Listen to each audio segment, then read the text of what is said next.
city you consider as home is never so attractive as when you return to it after long and difficult times in other parts of the world. My name is Dr. John Watson. I had served and been wounded in the more remote regions of Afghanistan and had been discharged from the army with specific instructions to rest. The sight of London again was already working its soothing tonic. As I rode through the familiar streets, I never suspected that a chance introduction would lead me into the most amazing adventure of my entire life. Watson, old man! Hello, how have you been? It's good to see you. Not as well as you, obviously. You look great, old man. Here, you were wounded. Well, it could have been much worse. Sit down. Care for a drink? No one. Yes. Well, what are your plans now? Got nothing really at the moment. I'm looking for lodgings. Trying to solve the old problem of comfortable quarters at a reasonable price. That's odd. The second man today that's used that expression. Really? Who's the other? Well, you wouldn't know him. He's doing some work in the chemical laboratory at the hospital. Might be interesting. Yes, well, I wouldn't mind sharing a flat with somebody if he was all right. Well, Anything wrong? No. He's rather strange. Well, what's wrong with him? Nothing wrong with Holmes. That's his name, Sherlock Holmes.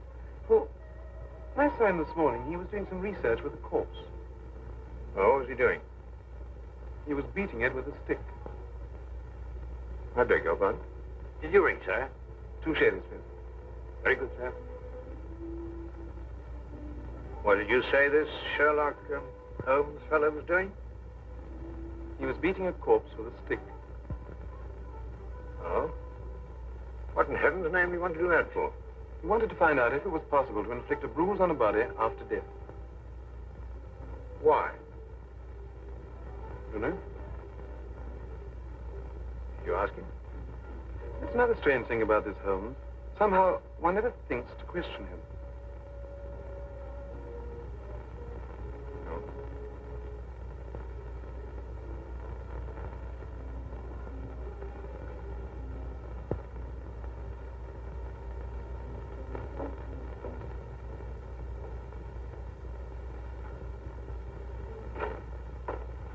Works. It really works. You realize you've just entered the greatest chapter in the history of forensic medicine. You're Dr. Watson. Yes, I am. What works? Foolproof test for hemoglobin. You realize what this means, of course. No, I don't. You must be Sherlock Holmes. It will create a revolution in criminal investigation. Yes, I'm Holmes. How did you know I was Watson? Because you've just come back from Afghanistan. How do you do? How you do? How did you know I'd just come back from Afghanistan? Well, it's written all over you. The problem has generally been that a man is suspected of a crime months after the crime is committed. Then when they find bloodstains on objects of clothing, they can't be sure if it's blood, mud, or rust stains. But this solves the whole thing, of course. Oh, of course. Of course. Stamford told me you're looking for someone to share a flat you'd found. You know, if this test had been in existence a year ago, it would have meant that von Bishop of Frankfurt would most certainly have been hung. And that goes for Mason of Bradford, Muller, and O'Fay, naturally. Naturally. Who are these people? Did you know, I'm delighted to meet you, Watson. I think you'll like the flat. It's in Baker Street, by the way. Well, we could pop around this afternoon and have a look at it if you care. Yes. Oh, yes, rather. I'd like that. Good. Did you mind if I play the violin? No, go right ahead. No, I don't mean now. I mean when we're sharing the flat. Oh, no, of course not. I like a bit of good music. Oh, good. I'm not very good. Oh. Tell me, Holmes. Yes. How did you know I just got back from Afghanistan? Well, it's obvious. Now, that's what you said before. It isn't a bit obvious. You're a doctor, that much we know. But with the air of a military man, therefore an army doctor. You've acquired a sunburn. I know it's not your natural color because your wrists are white. Your eyes tell me that you've recently been ill. I'd say some sort of tropical fever. You use your left arm stiffly as though you've sustained a wound. Now the problem becomes, where would an army doctor have contracted a fever, sustained a wound? The answer, my dear Watson, is in the present campaign in Afghanistan, naturally. Naturally. Of course, it's obvious. Naturally. We examined the rooms at 221B Baker Street that afternoon and promptly moved in on the following day. I had, at this point, known Sherlock Holmes for only 24 hours. But the man's fantastic powers of perception, coupled with the almost unpredictable personality I'd ever encountered, kept me in a state of constant surprise when I wasn't being shocked. It was unbelievable, the things he knew and the things he didn't know. Now, really, my dear Holmes, you mean to tell me you didn't know that the Earth moved round the sun? Really?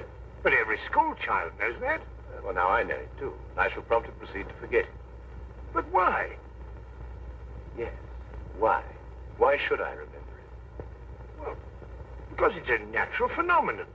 Well, is it important? Does it affect us? If you told me the Earth went round the moon, would it make any possible difference to our way of life? Well, put it that way, no. Then it's useless information, and I shall do my best to forget it. I advise you to do the same. At times, I thought the man was joking and simply having a bit of fun at my expense. But I soon learned that he was in dead earnest. I also, unknown to him, made a brief classification of the man's knowledge.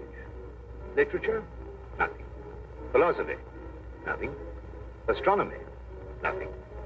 Politics? Disinterested. Botany? He knew everything there was to know about poisons and absolutely nothing about practical gardening. Chemistry? Profound. Sensational literature? Without question, Sherlock Holmes knew the details of every horror perpetrated in the last 100 years.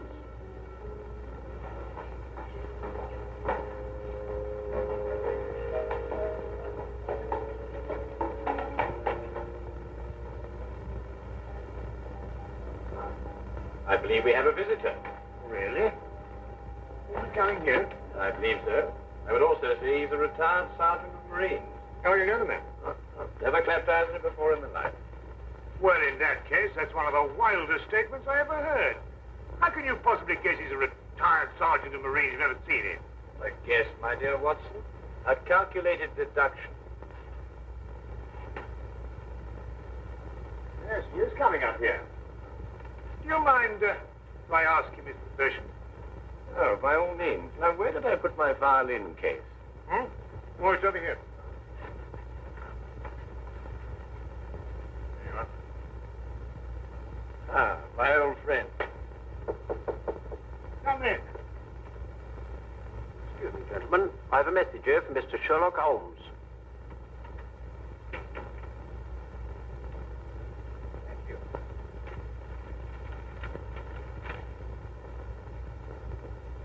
Excuse me. Sir? You mind telling me your occupation? Not at all, sir. I'm a civil servant employed by the police department. Thank you. I just wondered. Not at all, sir. How long have you been with the police department? Just a year, sir. Before that, I was a sergeant in the Marines. Good day, gentlemen. How did you know? An interesting letter, Watson. A very interesting letter. Perhaps you'd like to come with me. Where? Catch a murderer, of course. Of course.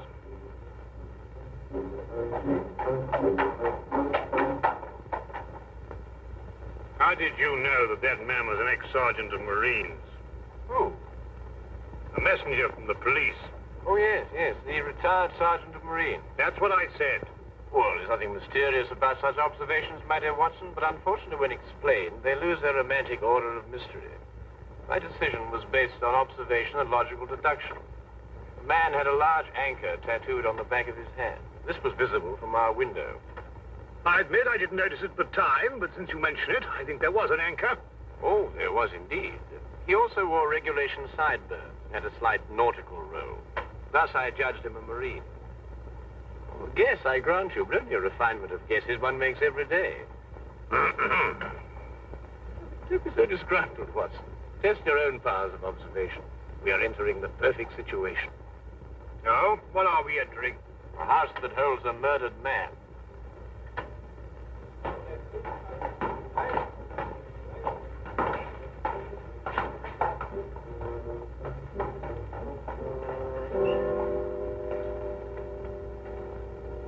Inspector Lestrade inside.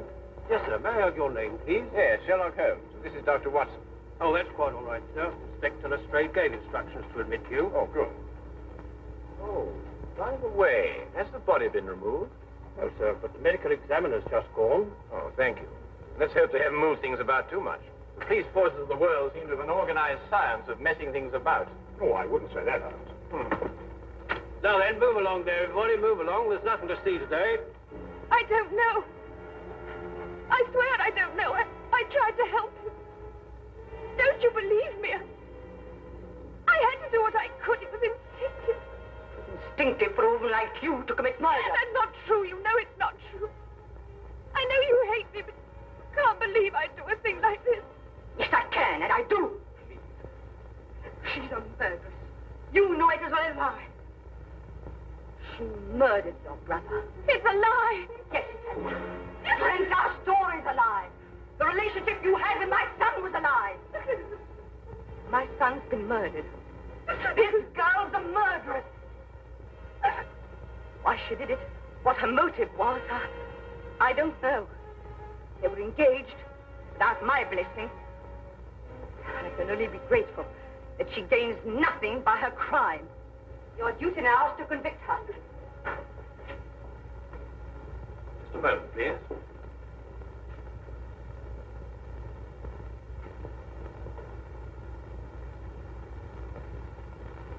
Notice the angle of incision, Watson.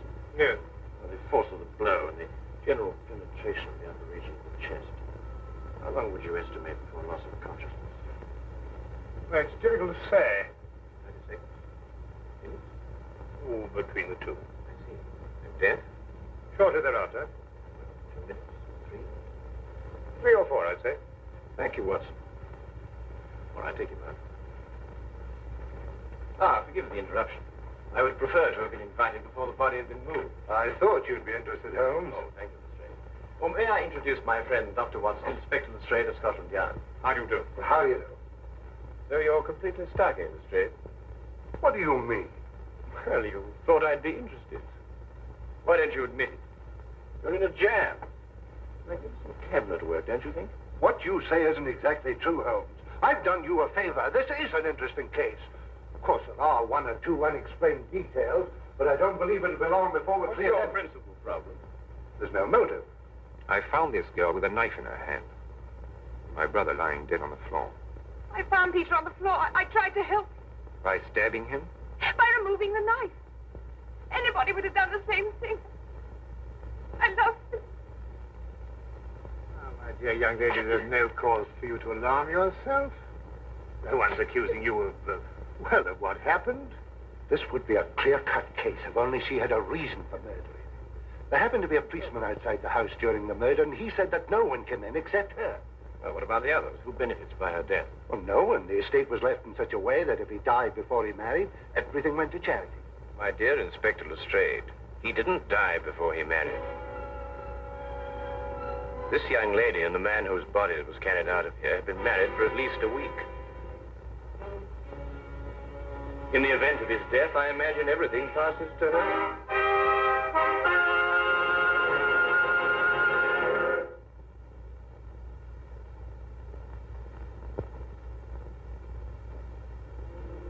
And now, we return to the case of the Cunningham heritage. How did you know they were married? Weren't you?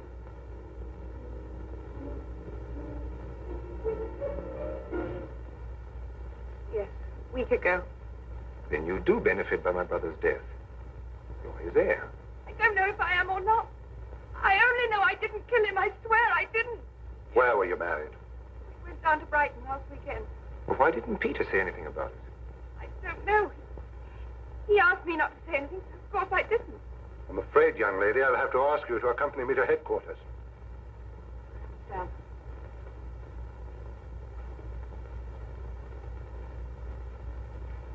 Inspector, I think I should tell my mother. Oh, yes, of course. Tell me, Holmes, how did you know they were married? Well, the man's hands had the remains of a sunburn and the fading marks of a narrow ring, but not as yet that indentation of the finger a ring generally leaves. A weekend in the sun at Brighton explains the whole thing perfectly. I didn't notice these things. Yes, I know. The young lady's hands were also sunburned, and to the same degree. Then the case is solved. Yes, it would appear so, wouldn't it? What are you looking for? You see that? What? Yeah. Use this. Well, that's only the cut in the carpet. Yes, but it's a fresh one. Yes, but what does it mean? That's a good question. You can stop looking for clues now, Holmes. Ah, you've solved the case then. Completely. Oh, splendid. Seems this girl had a record. 9 months in the woman's prison in Holloway, from the 21st of February, 1892, to the 21st of November, 1892. She was employed as a governess and convicted for stealing £300 from her employer. It's quite true. I knew you'd find out sometime. I made a mistake 5 years ago, but I paid for it. But Peter knew all about it before we were married. I never tried to hide it from him. You didn't know what else you had in mind. I had nothing else in mind except that I loved him. I'm afraid I must ask you to go with the officer, miss. Well, madam.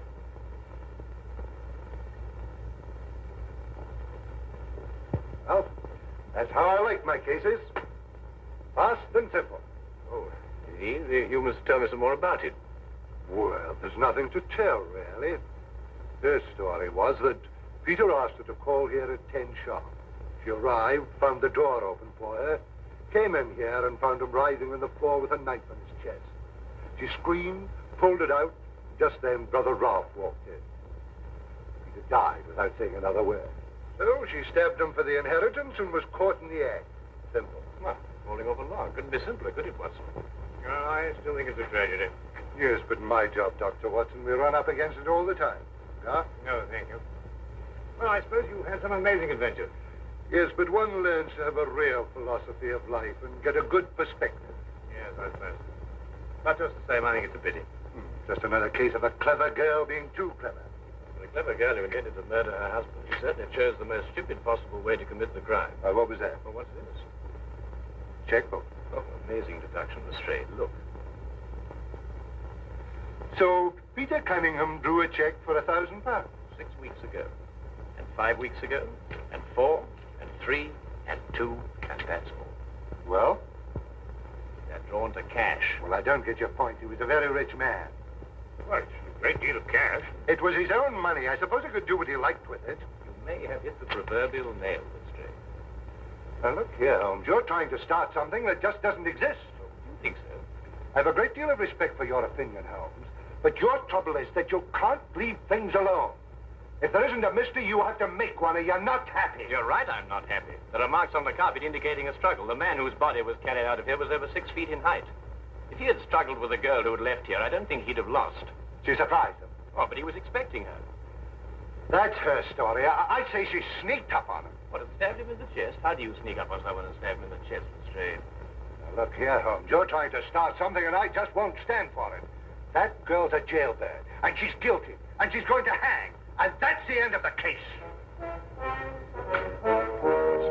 I see Inspector Lestrade is up to his usual mental gymnastics, trying to hammer square pegs into round holes. Well, Lord, it's been a great pleasure meeting you, Inspector. I warn you to keep away from that man, Holmes, or you'll be insane in less than a week.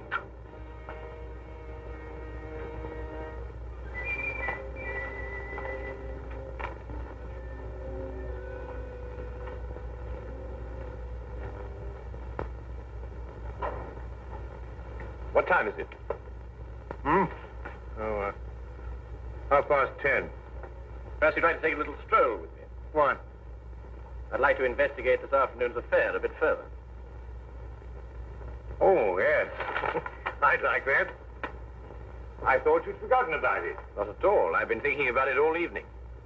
Shall we go? Then we must exchange our thoughts en route. Where are we going? To the Cunningham house. I didn't know you made an appointment there. I didn't. Oh, well, who do you expect to see? No one, I hope. Well, I'm terribly sorry, Holmes, and I'm afraid I don't understand what you mean when you say you want to go to the Cunningham house and you just... You can't do that. What? Well, you can't break into the house. Why not? It's against the law, that's why not. Why, if we're caught... That's it. What is? If we're caught. But that makes no difference. It makes no difference at all. The thing is, if we're caught, it's against the law.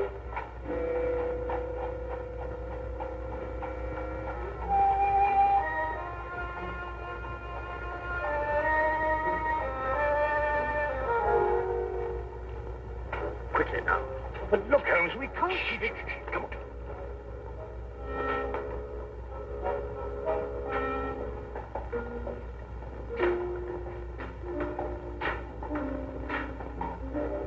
Good evening, Inspector. Good evening, Sergeant. Everything all right? Yes, sir?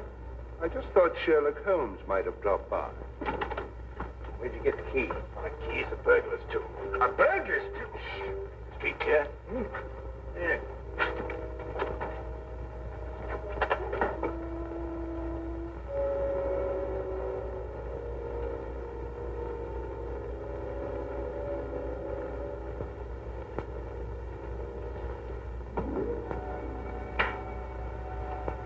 How do you know he's out? Because I had a spy watching the house. Go through that cabinet.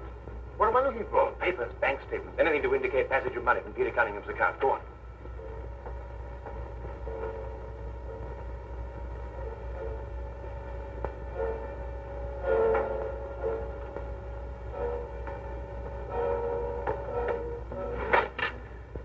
It's absolutely ridiculous.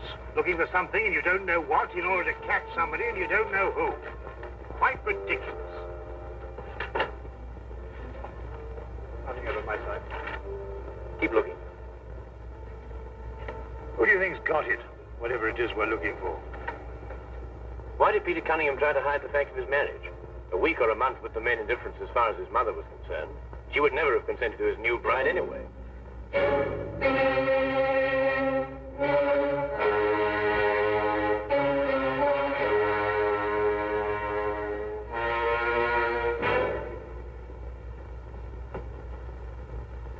He married her to prove to me that my blackmail wouldn't stop him.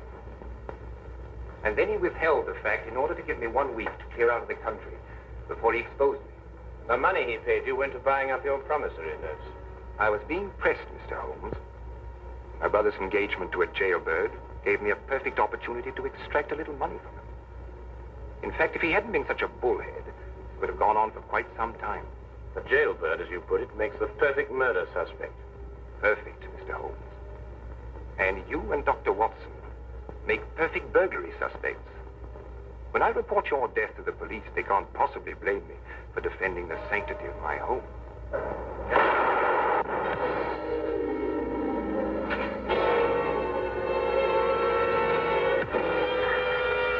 Well done, Watson.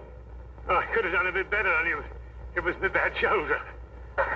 Quite all right, Watson. Think no more about it. So that's our murderer. Yes, the only possible one, of course. Only a man could have struck that blow. Peter died, as you say, within 3 or 4 minutes. And there was a bobby outside the whole time. Yes. Crystal clear. No, completely obvious. Well, what do we do now? What's going on here? Who fired that shot?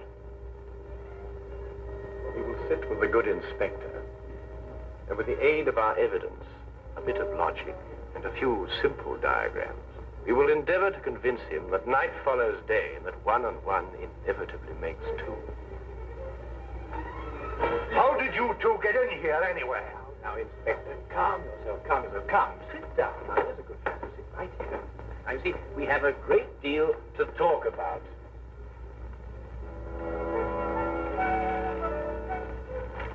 Also present with Inspector Lestrade was Dr. John Watson and a personal friend of the inspector's, Mr. Sherlock Holmes. This is ridiculous. It's fantastic. This isn't the way it happened at all. This will revolutionize investigation, Watson. This whole account is a lie. Fingerprints, Watson. That's the coming thing. Oh, nonsense. What are you going to do about this? A bit more research. Here, give me your fingers on this sheet of paper. Oh, are you going to sit there with these disgusting little smudges and let them get away with this? Beg your pardon? Well, I won't. They're going to hear from me. Brilliant Inspector Lestrade, indeed. Why, it took you 3 hours to convince that bonehead. I don't know. Never in my life have I heard. Maybe he was innocent.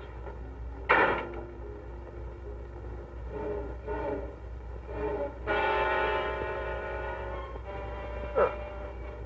I wonder if he got more than a shoulder wound in Afghanistan.